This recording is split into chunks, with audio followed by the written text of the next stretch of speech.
다 같이 찬송가 190장, 찬송가 190장 찬양하심으로 하나님 앞에 새벽기도 드리겠습니다.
이 시간 다 같이 한마음만 뜻으로 기도하며 나아가겠습니다.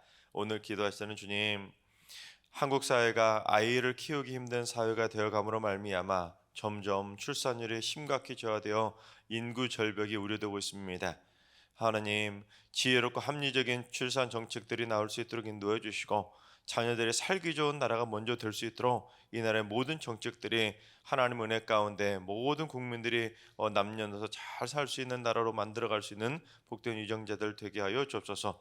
또한 이 민족이 생육하고 번성해서 땅에 충만한 나라가 될 수 있도록 생명의 복을 내려 주시옵소서.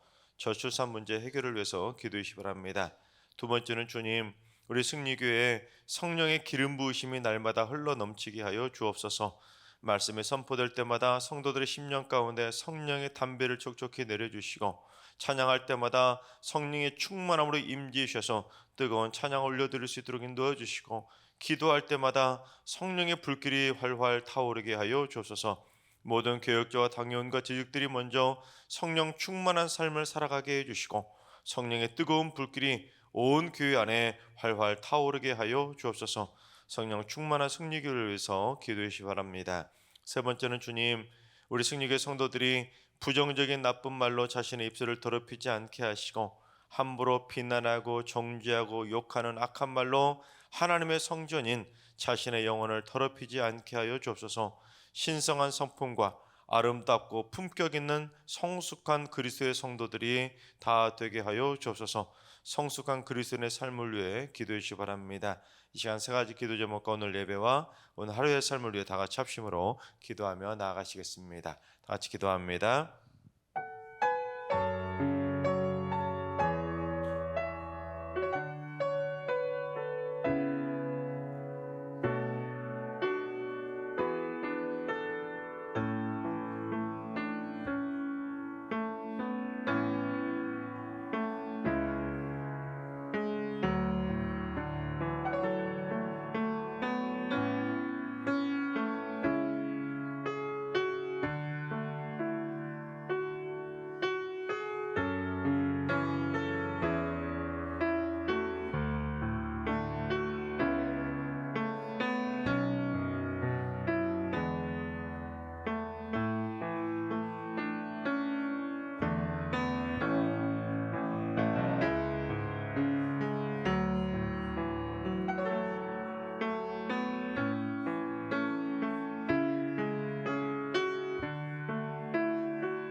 참 좋으신 하나님께서 오늘 이 새벽에 주시는 말씀은 욥기 19장의 말씀입니다.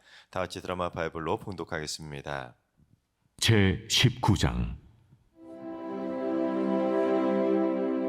욥이 대답하여 이르되 너희가 내 마음을 괴롭히며 말로 나를 짓부수기를 어느 때까지 하겠느냐? 너희가 10번이나 나를 학대하고도 부끄러워 아니하는구나. 비록 내게 허물이 있다 할지라도 그 허물이 내게만 있느냐? 너희가 참으로 나를 향하여 자만하며 내게 수치스러운 행위가 있다고 증언하려면 하려니와 하나님이 나를 억울하게 하시고 자기 그물로 나를 에워싸신 줄을 알아야 할지니라. 내가 폭행을 당한다고 부르짖으나 응답이 없고 도움을 간구하였으나 정의가 없구나. 그가 내 길을 막아 지나가지 못하게 하시고 내 앞길에 어둠을 두셨으며 나의 영광을 거두어 가시며 나의 관모를 머리에서 벗기시고 사면으로 나를 허르시니 나는 죽었구나. 내 희망을 나무 뽑듯 뽑으시고 나를 향하여 진노하시고 원수같이 보시는구나. 그 군대가 일제히 나와서 길을 도두고 나를 치며 내 장막을 둘러 진을 쳤구나. 나의 형제들이 나를 멀리 떠나게 하시니 나를 아는 모든 사람이 내게 낯선 사람이 되었구나. 내 친척은 나를 버렸으며 가까운 친지들은 나를 잊었구나. 내 집에 머물러 사는 자와 내 여종들은 나를 낯선 사람으로 여기니 내가 그들 앞에서 타국 사람이 되었구나. 내가 내 종을 불러도 대답하지 아니하니 내 입으로 그에게 간청하여야 하겠구나. 내 아내도 내 숨결을 싫어하며 내 허리의 자식들도 나를 가련하게 여기는구나. 어린아이들까지도 나를 업신여기고 내가 일어나면 나를 조롱하는구나. 나의 가까운 친구들이 나를 미워하며 내가 사랑하는 사람들이 돌이켜 나의 원수가 되었구나. 내 피부와 살이 뼈에 붙었고 남은 것은 겨우 잇몸뿐이로구나. 나의 친구야, 너희는 나를 불쌍히 여기다오. 나를 불쌍히 여기다오. 하나님의 손이 나를 치셨구나. 너희가 어찌하여 하나님처럼 나를 박해하느냐? 내 살로도 부족하냐? 나의 말이 곧 기록되었으면, 책에 씌워졌으면, 철필과 납으로 영원히 돌에 새겨졌으면 좋겠노라. 내가 알기에는 나의 대속자가 살아계시니 마침내 그가 땅 위에 서실 것이라. 내 가족이 벗김을 당한 뒤에도 내가 이 육체 밖에서 하나님을 보리라. 내가 그를 보리니 내 눈으로 그를 보기를 낯선 사람처럼 하지 않을 것이라. 내 마음이 초조하구나.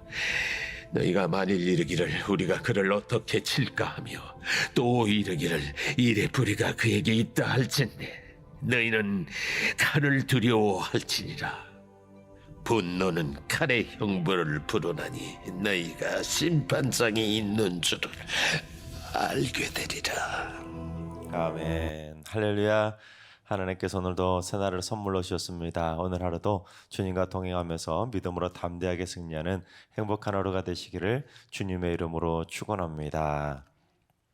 빌닷이 쏟아부었던 저주에 가까운 그 막말성 그런 저주와 그런 막말성 비난을 받게 되자 욥은 마음에 큰 상처를 받게 됩니다.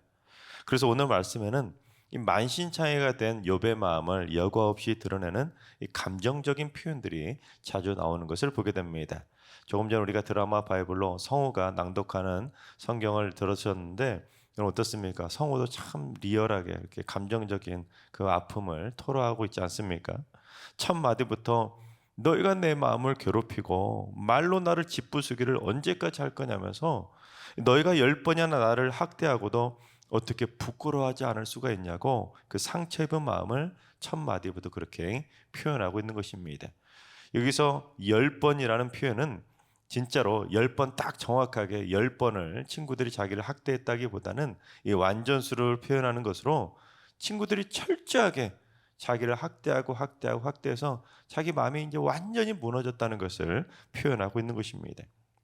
심지어 하나님이 나를 이렇게까지 억울하게 그물로 에워싸 버렸다고 너희들도 지금 내가 얼마나 억울한 일을 당하고 있는지 너희들도 좀 알고 하나님에 대한 그러한 섭섭한 마음을 그대로 토해내고 있는 것입니다. 그런데 그처럼 욥이 마음에 큰 상처를 받으면서 자신의 억울함을 그렇게 하나님 앞에 쏟아내고 있지만 이 욥이 오늘 말씀 후반부에서는 조금 달라진 것을 보게 됩니다. 지금까지는 욥이 계속해서 일관되게 내가 무슨 잘못을 저질렀길래 이러냐면서 친구들한테도 따지고 하나님한테도 따지면서 자신의 억울함을 계속 토론했는데 이제는 그 억울함을 표출하는 방법이 조금은 달라지고 성숙해진 것입니다. 먼저 오늘 본문 19장의 내용을 세부적으로 좀 살펴본다면 1절부터 5절까지는 이 친구들의 일방적인 책망과 비난에 대한 자신의 억울함을 토로하는 내용입니다. 설령 100번 1000번 양보해서 내게 허물이 있다 할지라도 나만 허물이 있냐는 거예요. 나만 허물이 있는 것이 아니라 너희들도 허물이 있지 않냐는 것입니다. 나만 죄인이 아니라 너희들도 죄인인데 지금 나만 고난 당하고 있는 것은 이건 죄 때문이 아니지 않냐는 것입니다. 너나 나나 똑같이 죄인인데 나만 고난 당하고 있다는 것은 나만 죄인이기 때문에 나만 고난을 당하는 것이 아니라 뭔가 다른 이유가 있지 않겠냐는 것입니다. 즉 나는 억울하다는 것이죠. 또한 6절부터 12절까지는 하나님께서 자기를 억울하게 하셔서 억울한 심판을 당하고 있다고 하나님에 대한 섭섭한 마음을 토해내고 있습니다. 하나님께 아무리 부르짖어도 하나님이 응답해 주시지 않고 그렇게 간절히 하나님의 도우심을 구했지만 정의고 뭐고 없다는 것입니다. 자기가 죄인도 아닌데 내가 이런 심판을 당하는 것은 정의가 아니다는 것이죠. 너무너무 억울하다는 것입니다. 그리고 13절부터 22절까지는 친구들만 자기를 힘들게 한 것이 아니라 친척들도 다 자기를 버려버렸고 가까운 친지들조차도 자기를 잊어버렸다고 호소합니다. 아내는 물론 친지와 친척들로부터 자기가 철저히 버림받은 외톨이가 되었다는 것입니다. 세상에 이제 나 혼자 덩그러니 남았다고 외로움을 표현하고 있는 것입니다. 사실 이러한 외로움이 욥을 가장 힘들게 했습니다. 하나님도 응답하시지 않고 침묵하고 계신데 친구들은 책망만 쏟아내고 있지요. 가까운 친척들조차 다 자기를 잊어버리고 떠나버렸죠. 심지어 어디 하나 기댈 곳이 하나도 없을 정도로 아내마저도 떠나버렸으니 여러분 욥은 그러한 외로움을 오늘 본문에서 가장 길게 호소하고 있는 것입니다. 여러분 나에게 친지나 친척은 어떤 존재입니까? 친구는 피가 섞이지 않는 남이잖아요. 그런데 친지와 친척은 피가 섞인 존재입니다. 그런데 피로 맺어진 친지와 친척들까지 모조리 다 떠나버렸으니 욥의 마음이 얼마나 힘들겠습니까? 물론 이런 속담이 있지 않습니까? 먼 친척보다 가까운 친구가 낫다는 말도 있지만 지금 욥에게는 그 가까운 친구들마저 그 모양이니 욥의 마음이 얼마나 힘들었겠습니까? 그런데 이제 욥이 조금씩 달라지기 시작한 부분이 바로 23절부터입니다. 욥이 뭐가 달라졌냐면 첫째, 자신의 그 한 맺힌 사연들이 영구히 보존되고 전해져서 후대가 자신의 그 억울함을 바르게 평가해 줬음을 바란 것입니다. 욥이 지금까지는 친구들과 당장의 불필요한 논쟁을 하면서 막 계속해서 지금 싸우지 않았습니까? 싸우고 다투고 논쟁하고 비난하고 정죄하고 계속해서 그렇게 하나도 지지 않고 물러서지 않고 싸우기만 했는데 이제는 그렇게 다투지 않고 그냥 자신의 한 맺힌 사연을 기록해서 후대가 자신의 억울함을 평가해 주기를 바란 것입니다. 내 억울한 마음을 이 친구들을 얘네들은 모르니까 그냥 후대 사람들은 좀 알아주지 않겠냐는 것이죠.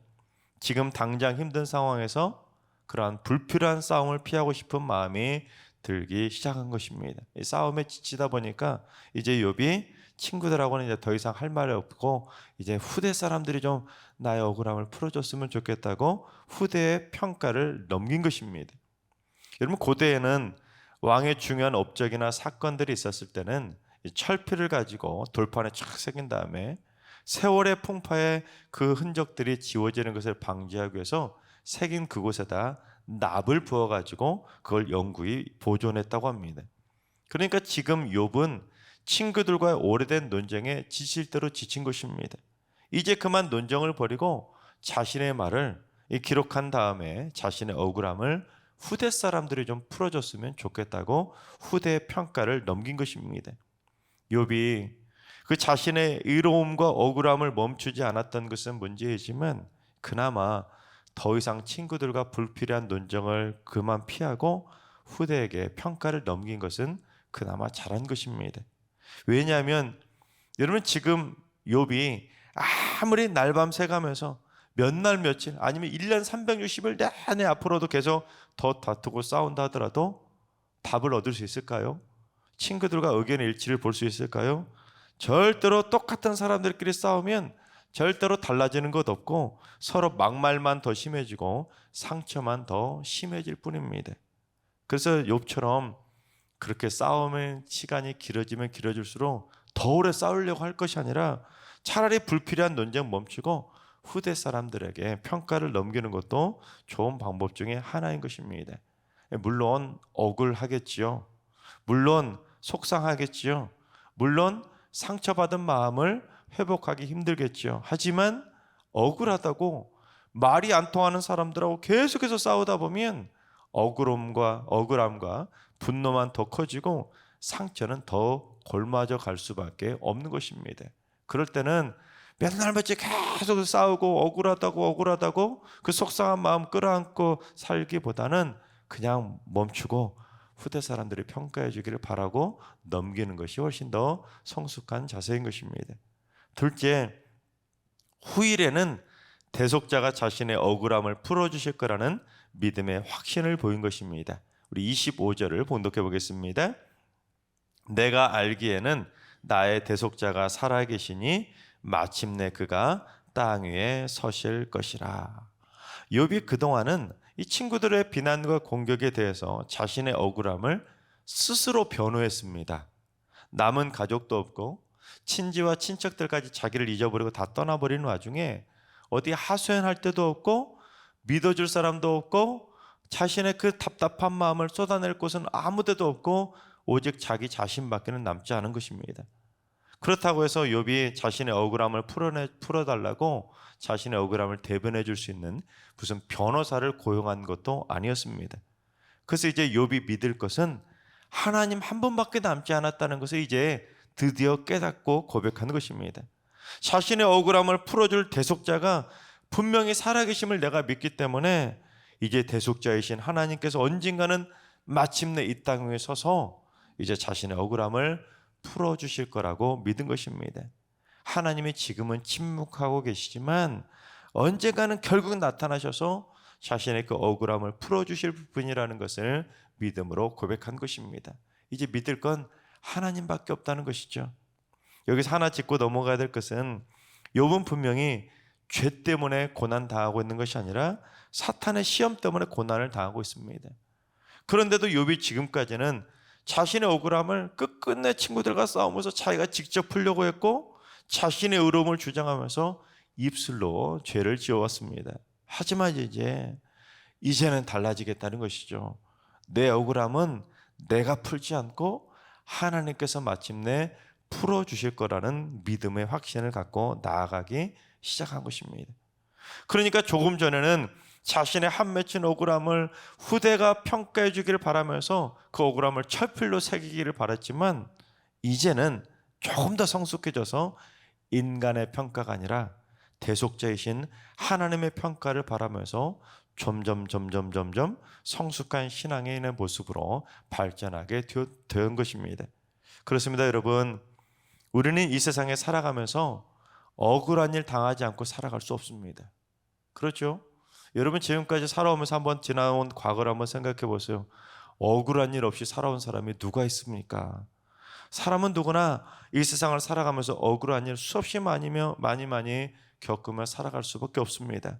그런데 그처럼 억울한 일 생길 때마다 욥처럼 그렇게 언성 높이고 논쟁하고 싸우고 비난하고 정죄하고 욕하고 저주하는 등 말로 그 억울함을 풀려고 하면 여러분 절대로 풀 수가 없는 것입니다.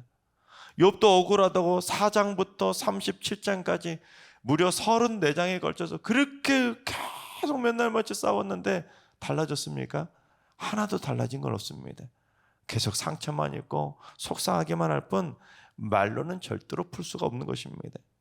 욥이 세 친구들하고 2차에 걸친 변론을 주고받았음에도 불구하고 접점을 찾지 못하고 여전히 평행선을 달리고 심지어 갈수록 감정의 골이 더 깊어진 것처럼 말로 풀 수 있는 것은 절대로 아닙니다. 실제로 욥이 이렇게까지 고백했음에도 불구하고 이제 바로 그 다음 장부터 보면 어떻습니까? 또다시 이렇게까지 고백했음에도 불구하고 또다시 말로 자신의 억울함을 풀려고 말로 싸우는 것을 보게 됩니다. 따라서 그럴 때는 말로만 그럴 것이 아니라 진짜로 가만히 입을 다물고 후대가 평가해 주기를 바라면서 넘기거나 즉 말싸움을 멈추거나 아니면 하나님께서 풀어주심을 믿고 참고 견디는 것이 훨씬 더 성숙한 신앙인의 모습인 것입니다. 세 번째, 이 내세에 대한 확신과 부활에 대한 소망을 품게 된 것입니다. 우리 26절을 봉독해 보겠습니다. 내 가죽이 벗김을 당한 뒤에도 내가 육체 밖에서 하나님을 보리라. 욥이 지금 온몸에 피부병 즉 종기가 나와서 죽음의 고통을 겪고 있었는데 자기 가죽이 다 벗겨져서 내가 죽음을 맛보더라도 자기가 죽음 이후에도 하나님을 보게 될 거라고 확신한 것입니다. 한글 성경이 육체 밖에서라고 번역을 하고 있지만 히브리어 원문을 그대로 직역하면 육체로부터 또는 육체를 가지고라는 뜻입니다. 즉 자기가 죽더라도 육체를 가지고 하나님을 보게 될 거라는 그런 뜻입니다. 그런데 여기서 육체는 지금 고통당하고 있는 피부병 걸려서 고통당하고 있는 그 가죽을 벗겨낸 지금의 고통스러운 육체가 아니라 신령한 육체를 입은 부활의 몸으로 하나님을 보게 될 거라는 부활의 신앙 고백인 것입니다. 즉 욥은 이제 이 세상을 초월한 내세에 대한 확신을 가지고 이 소망의 자신의 육체가 부활하게 될 거라는 것을 소망하게 된 것입니다. 왜냐하면 죽음의 고통, 질병의 고통은 잠깐이지만 부활을 통한 내세의 평안은 영원하다는 것을 드디어 깨닫게 된 것입니다. 바로 얼마 전까지 욥이 어떻게 말했었습니까? 죽고 싶다고. 차라리 태어나지 않았으면 좋았을 텐데, 엄마 뱃속에서 주었으면 좋았을 텐데, 그처럼 삶을 포기하고 희망마저도 포기했던 욥이 이제는 죽음 이후에 부활의 몸으로 하나님을 만나게 될 거라는 소망의 고백을 드릴 정도로 한층 성숙해지게 된 것입니다. 여러분, 아픈 만큼 성숙해진다는 말 있지 않습니까? 친구들과 오랜 논쟁을 통해서 너무 몇 달 며칠 그렇게 계속 몇 달 동안 고통 가운데 아픈 상황을 지속하다 보니까 이제 욥이 자기가 지금 이러고 있을 때가 아니라는 것을 깨닫게 된 것입니다. 이 땅의 삶은 유한한데 그 자신의 의로움을 드러내고 계속해서 싸울 필요가 뭐가 있겠느냐? 결국 자기는 부활해서 하나님을 만나게 될 건데 하고 부활 신앙으로 마지막을 승리로 마침표를 찍을 수 있었던 것입니다. 하나님께서 사랑하신 여러분, 억울한 일을 당하며 고난을 당할 때는 절대로 말로 풀려고 하지 마시기 바랍니다. 말로 풀려 하다가 감정이 격해져서 더 꼬여버리는 것이 아니라 인내하는 침묵으로 선하신 하나님의 구속하심을 바라보시기 바랍니다. 그리고 이 땅에 연연하는 세속적인 인생이 아니라 우리 모두 부활 신앙을 가지고 영원한 영생의 삶을 바라보면서 세상의 그 어떤 풍파도 견디고 이겨내는 승리의 용사들이 다 되시기를 주님의 이름으로 축원합니다. 기도하겠습니다. 연약한 저희의 대속자가 되어주신 하나님, 이 험한 세상 살아가다 보면 한 맺힌 억울함을 토로할 때가 있음을 고백합니다. 억울함 때문에 서로 논쟁하고 억울한 일 때문에 서로 언성을 높이고 비난하고 정죄하고 욕하고 저주하는 등 욥과 친구들의 모습처럼 억울한 일 때문에 한 맺힌 피투함을 토로할 때가 있음을 보게 됩니다. 그러나 말을 멈추고 이제는 대속자이신 하나님의 역사하심을 구하오니 하나님의 공의로운 손길로 역사하여 주시옵소서. 또한 내세에 대한 확신을 가지고 부활신앙으로 자신의 억울함과 세상의 풍파들을 이겨내고 견뎌낼 수 있는 힘을 얻게 하여 주시옵소서. 이제는 우리 주 예수 그리스도의 은혜와 하나님 아버지의 만극하신 사랑하심과 성령님의 충만하신 역사하심과 교통하심이 대속자이신 하나님의 선하심을 바라보면서 부활신앙으로 세상을 이기며 살기로 다짐하는 이 머릿속의 모든 성도들과 가정과 일터와 승리교와 이너라 민족 위에 이제로부터 영원까지 항상 함께 하시기를 간절히 축원하옵나이다. 아멘.